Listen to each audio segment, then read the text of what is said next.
Poland کے ایک چھوٹے سے قصبے میں ایک غریب لڑکی رہتی تھی۔ اس کا نام مانیا سکلوڈووسکا تھا۔ وہ ٹیوشن پڑھا کے گزر بسر کرتی تھی۔ 19 برس کی عمر میں وہ ایک امیر خاندان کی 10 سال کی بچی کو پڑھاتی تھی۔ بچی کا بڑا بھائی مانیا میں دلچسپی لینے لگا۔ مانیا بھی اس کی طرف مائل ہو گئی، چنانچہ دونوں نے شادی کرنے کا فیصلہ کر لیا۔ جب لڑکے کی ماں کو اس معاملے کا پتہ چلا تو اس نے آسمان سر پہ اٹھا لیا۔ اس نے مانیا کو کان سے پکڑا اور پورچ میں لا کھڑا کیا۔ اس نے آواز دے کے سارے نوکر جمع کیے اور چلا کر کہا، دیکھو یہ لڑکی جس کے پاس پہننے کے لیے صرف ایک فراق ہے، جس کے جوتوں کے تلووں میں سوراخ ہیں اور جسے 24 گھنٹے میں صرف ایک بار اچھا کھانا نصیب ہوتا ہے، اور وہ بھی ہمارے گھر سے۔ یہ لڑکی میرے بیٹے کی بیوی بننا چاہتی ہے۔ یہ میری بہو کہلانے کی خواہش اپنے دل میں پال رہی ہے۔ تمام نوکروں نے کہا لگایا اور خاتون دروازہ بند کر کے اندر چلی گئی۔ مانیا کو یوں محسوس ہوا جیسے کسی نے اس کے اوپر تیزاب کی بالٹی الٹ دی ہو۔ وہ توہین کے شدید احساس میں گرفتار ہو گئی اور اس نے اسی پورچ میں کھڑے کھڑے فیصلہ کیا، وہ زندگی میں اتنی عزت، اتنی شہرت کمائے گی کہ پورا پولینڈ اس کے نام سے پہچانا جائے گا۔ یہ سن 1891 عیسوی تھا۔ وہ پولینڈ سے پیرس آئی۔ اس نے یونیورسٹی میں داخلہ لیا اور فزکس پڑھنا شروع کر دی۔ وہ دن میں 24 گھنٹے پڑھتی تھی۔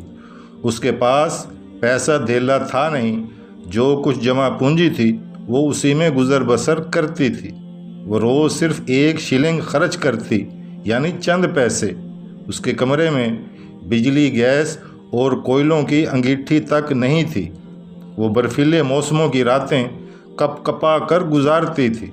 جب سردی برداشت سے باہر ہو جاتی تو وہ اپنے سارے کپڑے نکالتی تھی، آدھے بستر پر بچھاتی تھی اور آدھے اپنے اوپر اوڑھ کے لیٹ جاتی تھی۔ پھر بھی گزارا نہ ہوتا تو وہ اپنی ساری کتابیں، حتیٰ کہ اپنی کرسی تک اپنے اوپر گرا لیتی تھی۔ پورے 5 برس اس نے ڈبل روٹی کے سوکھے ٹکڑوں کے سوا کچھ نہ کھایا۔ نقاہت کا یہ عالم ہوتا تھا۔ وہ بستر پر بیٹھے بیٹھے بے ہوش ہو جاتی، لیکن جب ہوش آتا تھا تو وہ اسے اپنی بے ہوشی کو نیند قرار دے کر خود کو تسلی دے لیتی۔ وہ ایک روز کلاس میں بے ہوش ہو گئی۔ ڈاکٹر نے اس کا معائنہ کرنے کے بعد کہا، آپ کو دوا کی بجائے دودھ کے 1 گلاس کی ضرورت ہے۔ مانیا نے یونیورسٹی ہی میں پائری نام کے ایک سائنسدان سے شادی کر لی۔ وہ سائنسدان بھی اسی کی طرح مفلوق الحال تھا۔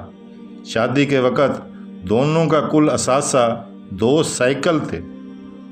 وہ غربت کے اسی عالم کے دوران PhD تک پہنچ گئی۔ مانیا نے PhD کے لیے بڑا ہی دلچسپ موضوع چنا تھا۔ اس نے فیصلہ کیا وہ دنیا کو بتائے گی یورینیم کی سے روشنی کیوں نکلتی ہے۔ یہ ایک مشکل بلکہ ناممکن کام تھا، لیکن وہ اس پر جت گئی۔ تجربات کے دوران اس نے ایک ایسا عنصر دریافت کر لیا جو یورینیم کے مقابلے میں 20 لاکھ گنا زیادہ روشنی پیدا کرتا ہے، اور اس کی شعاعیں لکڑی، پتھر، تانبے اور لوہے، غرض دنیا کی ہر چیز سے گزر جاتی ہیں۔ اس نے اس کا نام ریڈیم رکھا۔ یہ سائنس کی دنیا میں ایک بہت بڑا دھماکہ تھا۔ لوگوں نے ریڈیم کا ثبوت مانگا۔ مانیا اور پائری نے ایک خستہ حال احاطہ لیا جس کی چھت سلامت تھی اور نہ ہی فرش، اور وہ دونوں 4 برس تک اس احاطے میں لوہا پگھلاتے رہے۔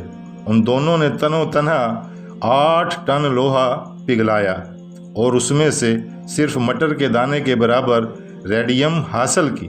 یہ 4 سال ان لوگوں نے گرمیوں یا سردیوں اپنے جسموں پر جھیل لی۔